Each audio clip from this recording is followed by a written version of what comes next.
The first book I read in May was We Have Always Lived in the Castle by Shirley Jackson. This is a short, brilliant novel about two adult sisters who live together with their uncle in their family house. The house is fenced in, it's locked up, generally isolated from the rest of the world, and the sisters are treated as outsiders by the villagers. As the story goes on, you find out that about 6 years prior to the start of the story, something very tragic occurred at their family house. This book is absolutely atmospheric with wonderful prose. It touches on so many different themes without ever being heavy-handed or too direct about anything. But for me personally, I think the best part of this book was actually the execution of the first-person narrative. The narrator is Mary Catherine, who is the younger of the two sisters, and her narrative voice is so unique, and it's so clearly hers, that it's just something really special.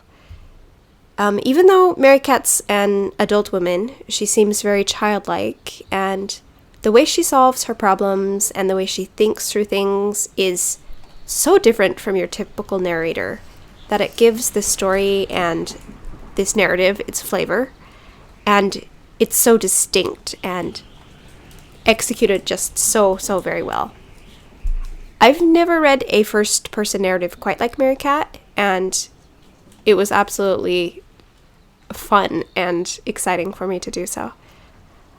I loved this book, would definitely recommend it.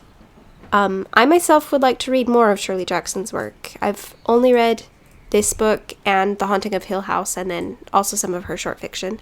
So I'm looking forward to reading more from her in the future.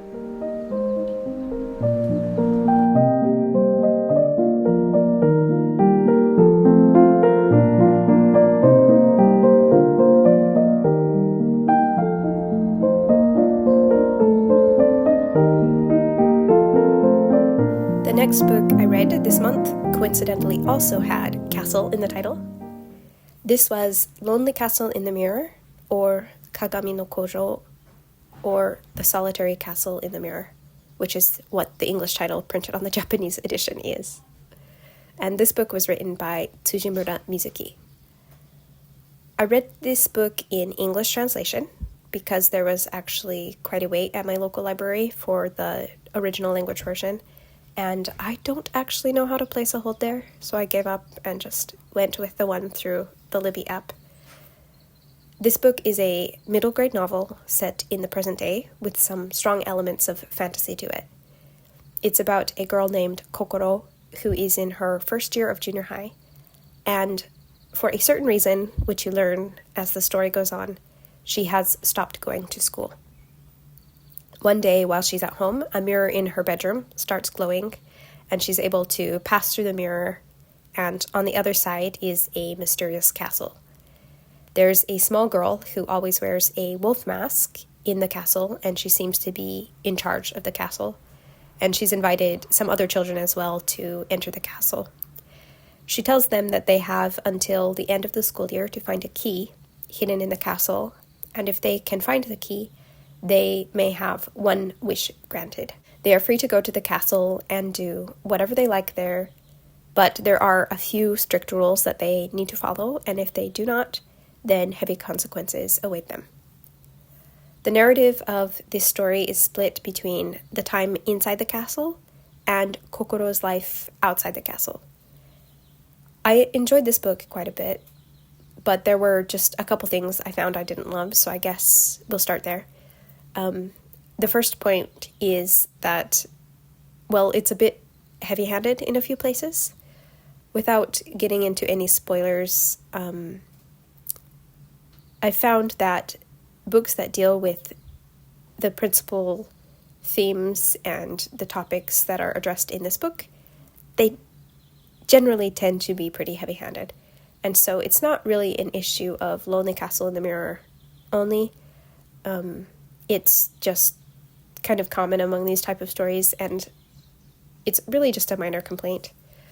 My biggest complaint about the book is actually related to the audiobook. So the performer in the English language version kept changing the way they would pronounce the characters' names throughout the book.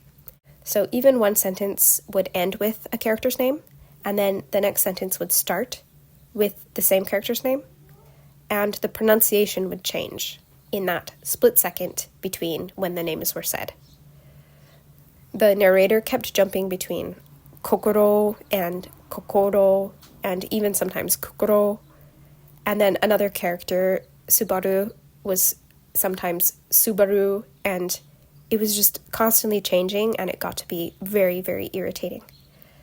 So obviously, words in foreign languages can be quite difficult to pronounce for many people, myself obviously included, but I wish the narrator would have just chosen one pronunciation and stuck with it, even if it was the incorrect pronunciation. It would have been preferable to me to that change every time the name was said. Things I thought this book did very well. I mentioned before that I thought it was a bit heavy-handed, but it is a book for younger readers, and it does portray the issues that many Japanese youth face in a realistic but non-graphic way, and I think that a lot of young readers will especially connect with this book. The book is very clear that it's addressing some of the common social problems and the mental health crisis affecting Japanese youth, and it is offering a kindly, outstretched hand or a gentle push on the back for those youth who are ready to take steps to get some help. So I do think that this is a very important and admirable aspect of this book. So I'm glad that this book exists. I'm glad that it is very successful. I enjoyed this book. I do recommend it to young readers and older readers alike who enjoy reading middle grade books. I do think this one is a standout among the masses that have been published in recent years.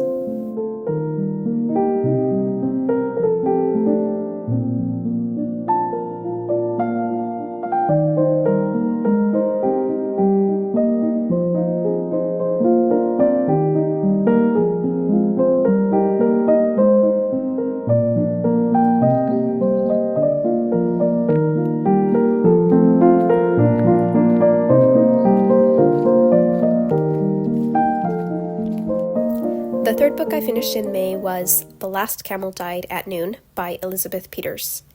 This is one of the many, many Amelia Peabody stories, and in this one, while they are on an archaeological expedition in the Sudan, Peabody and Emerson are asked to look for a couple who had gone missing in the desert some years ago. And the story follows all the strange things that happen connected with that case.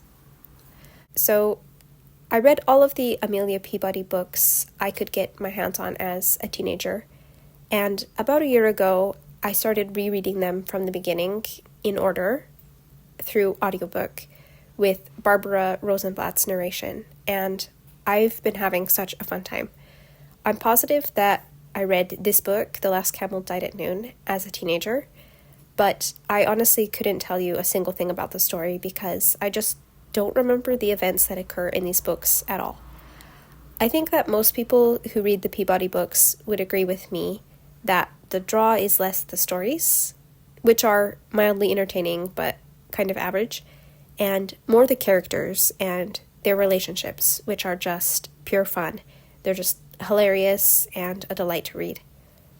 If you're not familiar with the Peabody books, I would recommend them to just about anyone, just for that pure fun of reading from Amelia Peabody's point of view and seeing her quirky family dynamics, the clever dialogue, and of course, Peabody's inner voice and her commentary.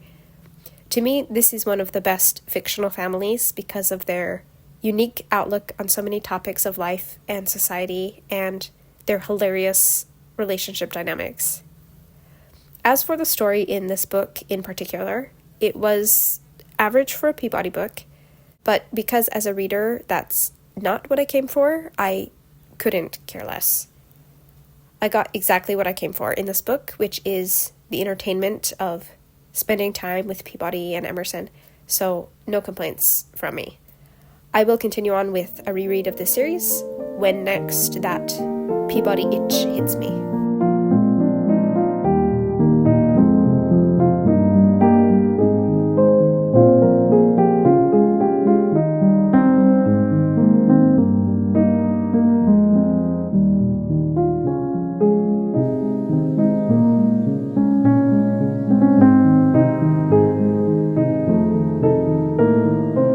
The next book I read was also a mystery story.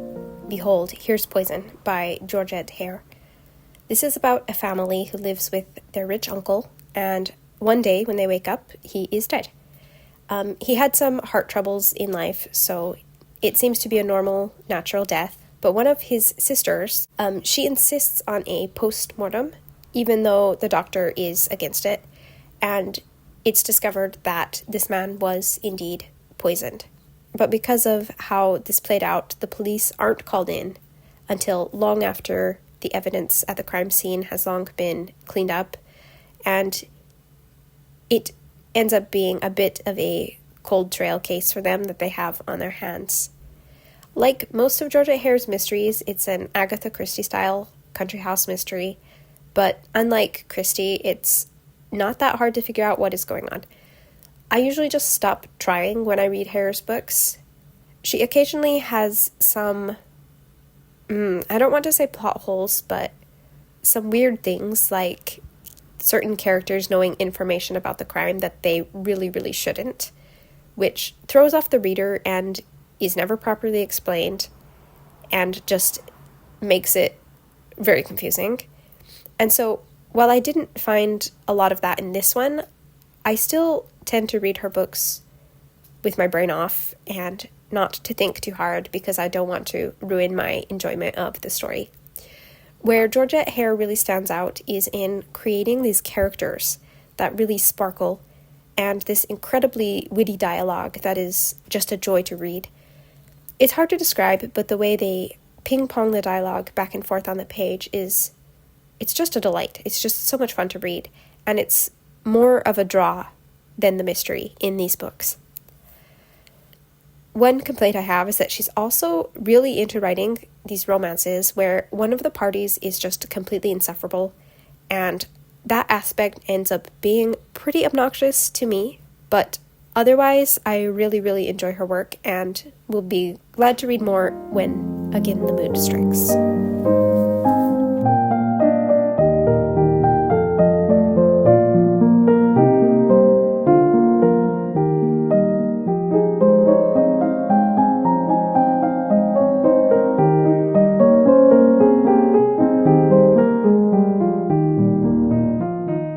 The first nonfiction book I finished this month was Goodnight Mind by Colleen E. Carney and Rachel Manber. This is a book with strategies for combating insomnia, and it was a very informative, if simple read. It's a short book, and it's very, very repetitive, although I suspect that the reason for that is because the book is not intended to be read through from page 1 to the end, but rather to be read in the order that you need it. Just open it, flip to the chapter that you need when you need it, and read from there. So the most helpful part of this book for me was actually toward the beginning, where they had the reader stop and track their sleep for 2 weeks and then come back to the book. I've never actually tracked my sleep before, so it was quite enlightening to me to see the actual numbers on a page of how much I'm sleeping and when I'm sleeping. Most of the information in this book was stuff I've heard before, but I did think that the book was put together quite well, and it might be a good fit for someone who needs this information and perhaps doesn't have a long attention span or struggles to concentrate on reading, because it's very quick, it's very easy to read, the sections are very short, and they have big headers, so you'll know exactly what you're getting as you read this. I do recommend this book if you need it, but a lot of this information I think you could probably get other places as well.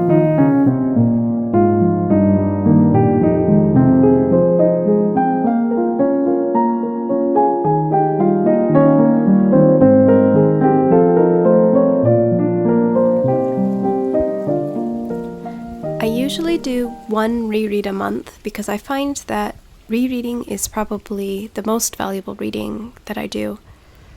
Of all my reading time, my rereads tend to be the most pleasurable time spent, and I think I also gain the most valuable insights from the rereads that I do.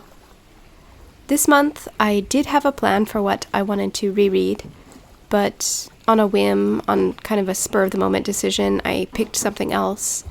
And I'm so glad because this reread just blew everything else I read this month out of the water, and it was so moving and so inspiring for me.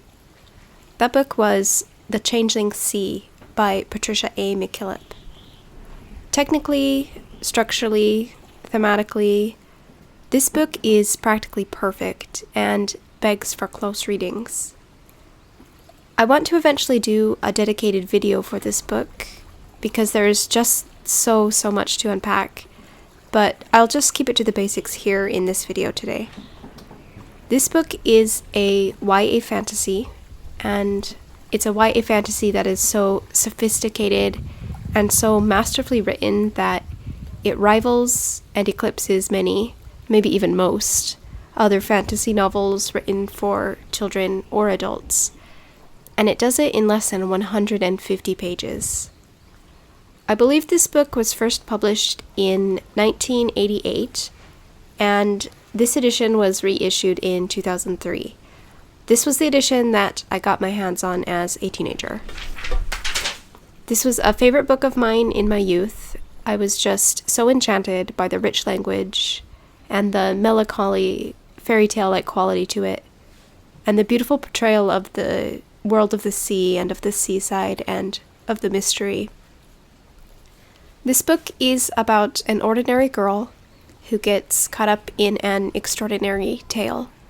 Her name is Perry, and she tends to be a quiet and private young lady in that awkward, transformative stage between childhood and adulthood. And that's made even more complicated because her father was recently lost at sea, and with her father's passing, her mother has also become mentally and emotionally absent, sinking into a kind of deep depression and withdrawal, always staring out to sea and not being aware of her own surroundings.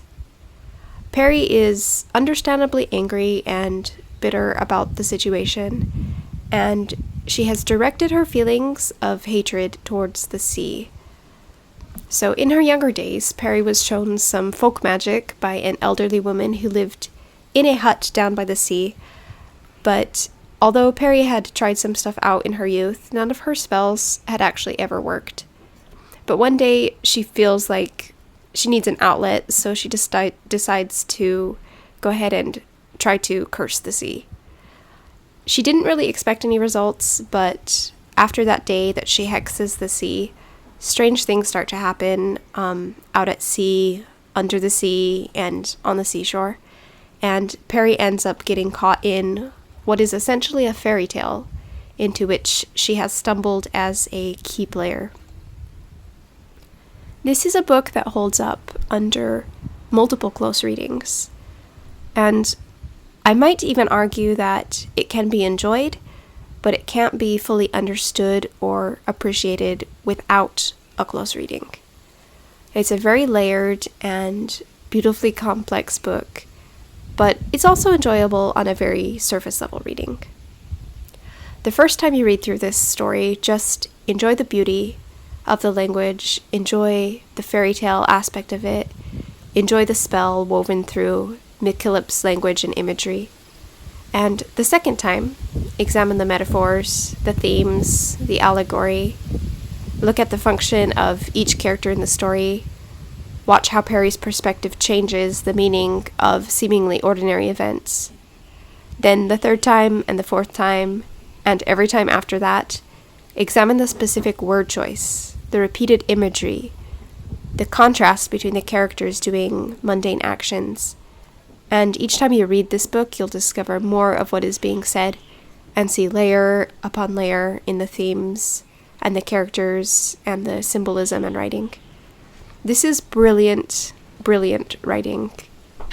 McKillip's works are all brilliant, and the way she selects her words, the way she weaves her spells is just so special. No one else is doing it like Patricia McKillip. not even just in the fantasy genre, McKillip really was one of the greatest writers of our time. And I often feel a little bit disappointed that online influencers in the fantasy community, especially the younger crowd, largely ignore the work of Patricia McKillip. So please, if you have the chance, check out The Changeling Sea or look at one of her other works and enjoy the magic of Patricia McKillip's writing.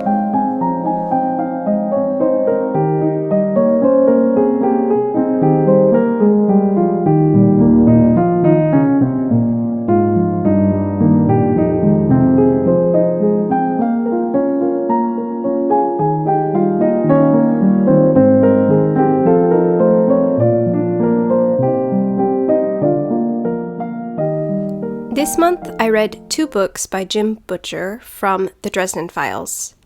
This is a very popular fantasy series. It's urban fantasy about a man named Harry Dresden who is a wizard and a private investigator. The books usually involve some kind of magical disturbance in this setting, which is kind of an alternative Chicago where magic exists. And Harry usually gets mixed up in these strange events. The books I read this month were book 7 and book 8 in the series, Deadbeat, and then Proven Guilty. So I usually do these books through audiobook, and I admit that even after reading 8 books in this series, I'm still not exactly sure what to make of it, and I'm still not exactly sure if I like it. The books I find entertaining enough, and as the series has been going on, the conflict is getting little by little more intense, more interesting. But the issues and disappointments I had in book 1 are still present in book 8, and they show no sign of changing, so there's that. The books also don't remain in my memory for very long after I read the books. So in these 2 in particular, there were actually some major characters that had appeared in previous books, and apparently they had major roles in previous books, but I couldn't place them at all. So obviously my memory is not doing so well. I think that maybe this series is just not for me. The concept that people are trying to express when they use the term popcorn reads, I guess, is essentially what I use the Dresden Files for. They're entertaining, but forgettable. They don't provoke a lot of thought from me, except occasionally when I find myself cringing at something, and then I ask myself, why am I cringing? But yeah, other than that, I don't give these books a whole lot of thought. That being said, I found that Deadbeat, the 7th book, was one of the best ones, if not the best one that I have read so far. I was genuinely interested in the intrigue this time. I thought the build-up was paced quite nicely, the side characters were more engaging and memorable than usual, and especially the climax I quite liked. It was quite fun, and it had good implications for things to happen down the line. Also, the tool, I guess I'll say, to avoid spoilers, the tool that Harry uses at the end of Deadbeat was so fantastic that it automatically increased my estimation of this book quite a bit. If I did star ratings, I'd probably bump it up a star just for that. So I quite enjoyed Deadbeat, probably the best of the series for me personally so far.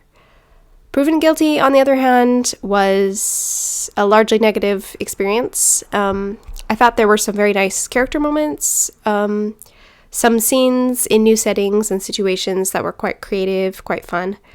But it also brought some of the biggest issues that I have with the series right to the forefront. It was quite blatant about them. This book also had a lot of profanity. The F word was used a lot more than usual, which I personally don't really care to read. As well as in this book, the ick factor increased quite a lot in the male gaze descriptions of women's bodies. It was quite at a higher level than usual, which is saying something. And it tends to put a damper on my enjoyment of any given scene. I don't personally engage in online discussion or read reviews or whatever of these books. I just am not that invested, I guess.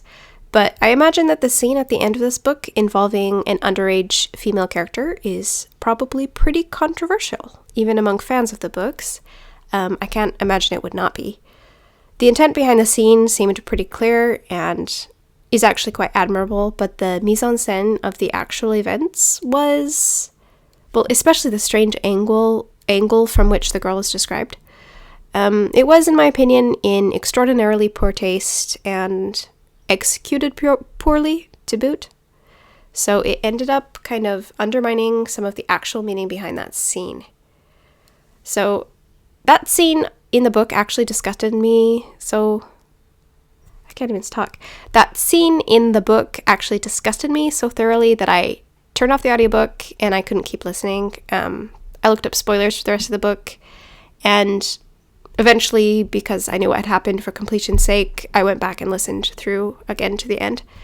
But I was already feeling pretty meh about this book, and that last scene just tore it down quite a bit, and it ended up probably being my least favorite read of the month. No, definitely being my least favorite read of the month, and one of my least favorite Dresden Files books so far. I think I'll continue with the series, but I don't know how much longer I'm going to give it before I just decide that it's not for me.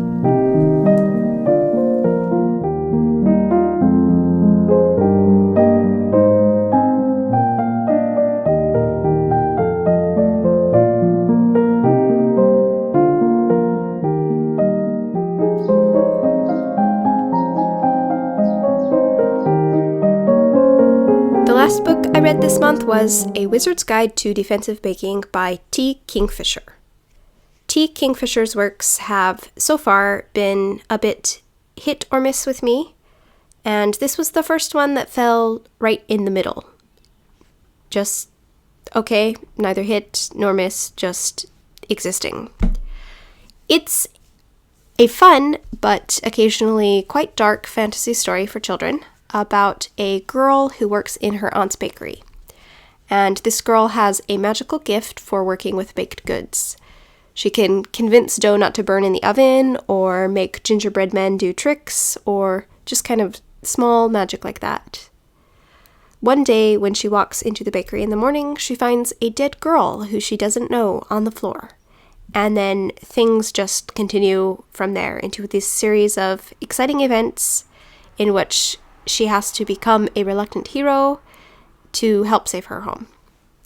So I personally love fantasy for children, and I think it can be, and often is, every bit as beautiful, every bit as deep as fantasy written for adults.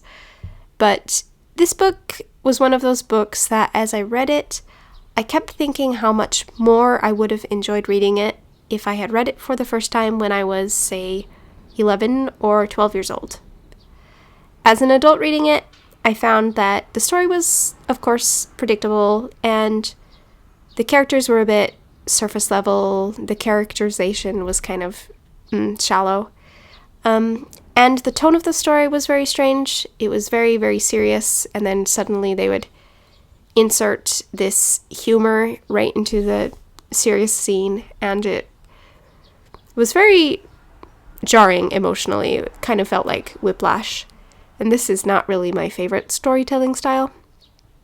However, I know that if I had been reading this when I was younger, I would have quite enjoyed the way that this was done, and I probably would have thought this book was quite funny. So, while I don't think that this is even close to the best fantasy for young readers out there, I do believe this could definitely be a solid recommendation for kids who like fantasy stories, and also for adults who enjoy kids lit.